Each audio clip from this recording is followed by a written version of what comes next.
नमस्कार। आज हम पढ़ेंगे महाराणा सांगा और बाबर के बीच संघर्ष के बारे में। महाराणा सांगा और बाबर दोनों ही वीर, साहसी, धैर्यवान और महत्वाकांक्षी शासक थे। महाराणा सांगा मेवाड़ के छोटे से राज्य से संतुष्ट नहीं था। उसी तरीके से बाबर जो था वो भी फरगना के राज्य से संतुष्ट नहीं था। इसलिए दोनों ने प्रसारवादी नीति का, साम्राज्य विस्तारवादी नीति का आचरण किया।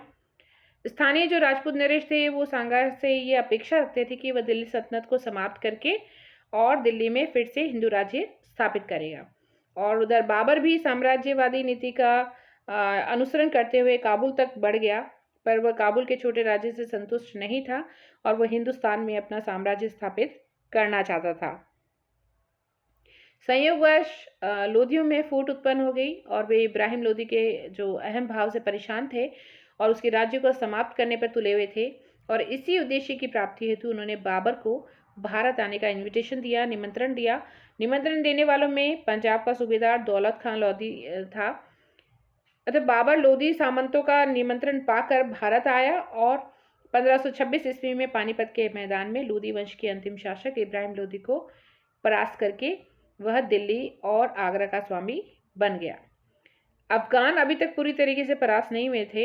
इब्राहिम के भाई महमूद अफगानों को संगठित करने में लगा हुआ था तथा सांगा का सहयोग लेने का भी प्रयास कर रहा था। काबुल में ही बाबर ने राणा सांगा की ख्याति सुन ली थी, इसलिए दिल्ली का स्वामी बन जाने के उपरांत वह इस निष्कर्ष पर पहुंचा था कि हिंदुस्तान में उसका सबसे प्रबल शत्रु जो था वो महाराणा सांगा था, इब्राहिम लोदी नहीं था। इसलिए उसने भारत में जब तक ये सोचा कि जब तक भारत में सांगा की शक्ति बनी रहेगी तब तक समस्त भारत का शासक वो नहीं बन सकेगा। इस स्थिति को समझते हुए उसने महाराणा सांगा के विरुद्ध आक्रमण की तैयारी शुरू कर दी और इसका परिणाम ये हुआ कि 17 मार्च 1527 ईस्वी में खानवा के मैदान में राणा सांगा के साथ उसका संघर्ष शुरू हुआ। खानवा के युद्ध के कारण क्या थे? एक पहला रीजन था बाबर और महाराणा सांगा की साम्राज्यवादी नीति। इस युद्ध का मुख्य कारण था बाबर ने काबुल से प्रवेश करके पंजाब, दिल्ली और आगरा पर अधिकार कर लिया था तथा ये भी जानता था कि भारत में स्थायी रूप से अगर रहना है तो राणा सांगा से युद्ध करना जरूरी होगा। सांगा ने भी अपनी विस्तारवादी नीति के तहत मेवाड़ और आसपास के क्षेत्रों पर अधिकार कर लिया था और वह भी दिल्ली पर अधिकार जमाना चाहता था। इस तरह दोनों की जो विस्तारवादी नीति थी वो युद्ध का कारण बने। दूसरा रीजन, राणा सांगा द्वारा दिल्ली सल्तनत के प्रदेशों को अधीनस्थ करना।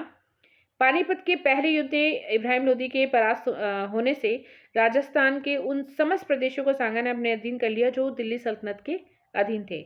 इन प्रदेशों में रणथंभौर से 10 किलोमीटर दूर खंडार के दुर्ग और 200 गांवों को अपने साम्राज्य में मिला लिया और इन विजयों से बाबर को चिंता होने लगी। तीसरा रीजन था सांगा द्वारा अफगानों को आश्रय देना। बाबर और राणा सांगा की बढ़ती हुई शत्रुता का एक कारण बाबर के अफगान शत्रुओं को राणा सांगा द्वारा आश्रय देना था। जब अफगानों को बाबर और सांगा की शत्रुता दिख गई तो बहुत से अफगान सरदार राणा सांगा की शरण में पहुंचे और वे सांगा के साथ मिलकर बाबर को भारत से बाहर निकालने की योजना बनाने लगे। इनमें इब्राहिम लोदी का भाई महमूद लोदी और हसन खां मेवाती प्रमुख थे।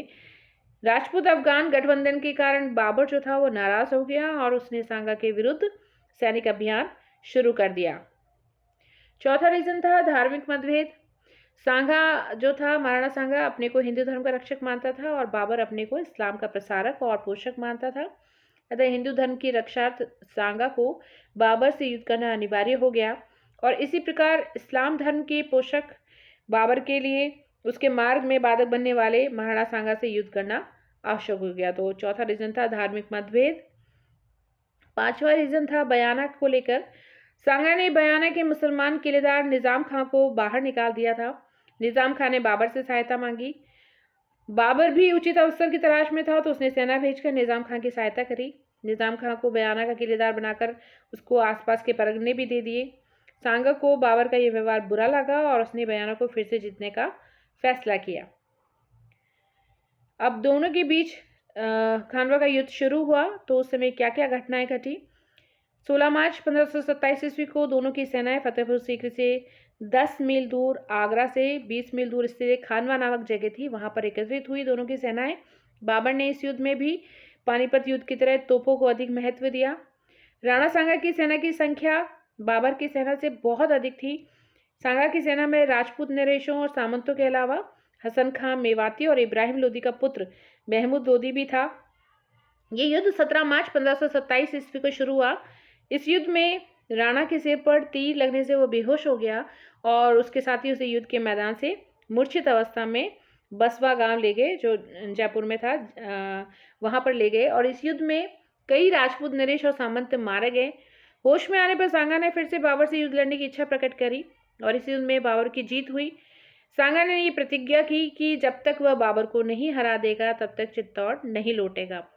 तो वहां से राणा सांगा रणथंभौर चला गया तथा अपनी सैनिक शक्ति को फिर से गठित करने लगा।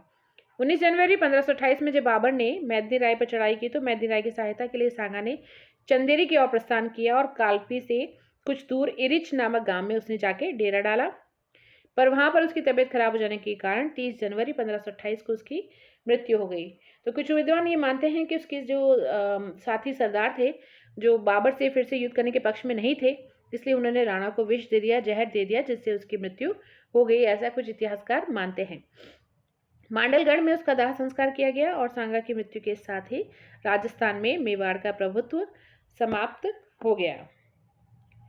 खानवा युद्ध में राजपूतों की पराजय के कारण क्या थे? राजपूत सेना एक नेता के अधीन संगठित नहीं थी, बल्कि भिन्न भिन्न राजपूत सामंतों और राजाओं के अधीन थी, जिनकी स्वामी भक्ति राणा की अपेक्षा अपने सामंतों और राजाओं के प्रति अधिक थी। इसलिए सेना में अनुशासन बनाए रखना संभव नहीं था। राजपूत सेना में तालमेल का अभाव था। एल्फिंस्टन और ओझा के अनुसार बयाना विजय के बाद यदि राणा सांगा तुरंत खानवा में मुगलों पर आक्रमण कर देता तो मुगल सैनिक राजपूतों के सामने नहीं टिक पाते। बयाना विजय के बाद सीधे मार्ग से फतेहपुर सीकरी नहीं जाकर भुसावर में पड़ाव डालकर पड़े रहना राणा सांगा की एक भूल थी। इससे बाबर को युद्ध की तैयारी करने और अपनी सेना का मनोबल ऊंचा करने का पर्याप्त अवसर मिल गया था। बाबर की नवीन युद्ध प्रणाली भी राजपूतों के हार का कारण बनी। बाबर ने इस युद्ध में भी घुड़सवार सैनिक और तोपों का प्रयोग किया। इसके विपरीत राजपूत सैनिक अधिकांशतः जो थे वो पैदल थे।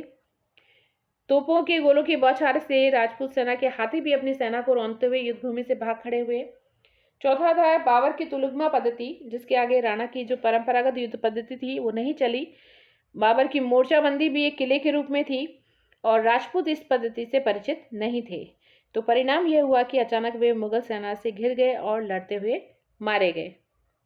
पांचवा रीजन था डॉक्टर गोपीनाथ शर्मा के अनुसार सांगा का अपने आप को युद्ध में झोंक देना ही उसकी पराजय का कारण बना, जबकि बाबर एक निश्चित स्थान पर खड़े रहकर युद्ध का संचालन करता था। बाबर ने अपने को कभी शत्रु के सामने नहीं आने दिया। इसके विपरीत राणा सांगा स्वयं युद्ध में उतर आया, जिससे शत्रु को उस पर वार करने का मौका मिल गया। इसलिए शत्रु के तीर से मूर्छित होकर वो युद्ध क्षेत्र से सांगा को बाहर ले जाने के बाद राजपूतों का जोश और साहस भी धीरे धीरे कम होने लगा और वे युद्ध क्षेत्र से भागने लगे।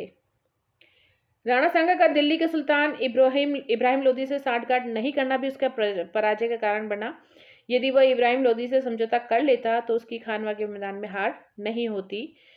पहला तो उन दोनों की मित्रता को देखकर बाबर दिल्ली आने का साहस ही नहीं करता, और यदि आने का साहस करता भी तो उसे इब्राहिम लोदी और राणा सांगा की संयुक्त सेना से पराजित होना पड़ता। खानवा युद्ध के परिणाम क्या निकले? इस युद्ध से राजपूतों की प्रभुता समाप्त हो गई और अनेक वर्षों तक राजपूत शक्ति संपन्न नहीं हो पाए। इस युद्ध ने उत्तरी भारत की सत्ता और नेतृत्व जो था वो राजपूतों के हाथ से छीनकर मुगलों के हाथ में सौंप दिया। खानवा युद्ध में राणा सांगा की पराजय से बाबर पूर्ण रूप से भारत का शासक बन गया और मुगल साम्राज्य की नींव मजबूत हो गई। इस युद्ध के बाद बाबर का ध्यान काबुल से हटकर भारत की राजनीति में केंद्रित हो गया और वह अपने आप को भारत का सम्राट समझने लगा और दिल्ली उसकी राजधानी बन गई। मुगल साम्राज्य के उदय के साथ साथ राजस्थान की स्वतंत्रता, राजनीतिक शक्ति, विद्या तथा कला का भी ह्रास होने लगा और इस युद्ध के बाद बाबर द्वारा भारत में अन्य युद्ध हेतु कार्य सुगम हो गया। राजस्थान के इतिहास में राणा सांगा का एक विशिष्ट स्थान है। जिस समय वह मेवाड़ की गद्दी पर बैठा तो उस समय सैन्य दृष्टि मेवाड़ की प्रतिष्ठा जो थी वो निम्नतम स्थिति में थी। मालवा और गुजरात के मुस्लिम शासकों ने और कुछ पड़ोसी राजपूत शासकों ने मेवाड़ के अधीनस्थ क्षेत्र को अधिकृत कर लिया था। दिल्ली के लोधी सुल्तानों की नज़र भी मेवाड़ पर थी, इसलिए गद्दी पर बैठते ही सांगा ने आंतरिक व्यवस्था स्थापित की, मेवाड़ के खोए हुए क्षेत्र को पुनः अधिकृत किया तथा मालवा और गुजरात के मुस्लिम शासकों को ही नहीं बल्कि दिल्ली के सुल्तान इब्राहिम लोदी को भी परास्त किया। तो राणा सांगा एक उच्च कोटि का सेनानायक होने के साथ साथ एक कुशल राजनीतिज्ञ और कूटनीतिज्ञ भी था। तो आज हमने पढ़ा महाराणा सांगा और बाबर के बीच संघर्ष। Thank you.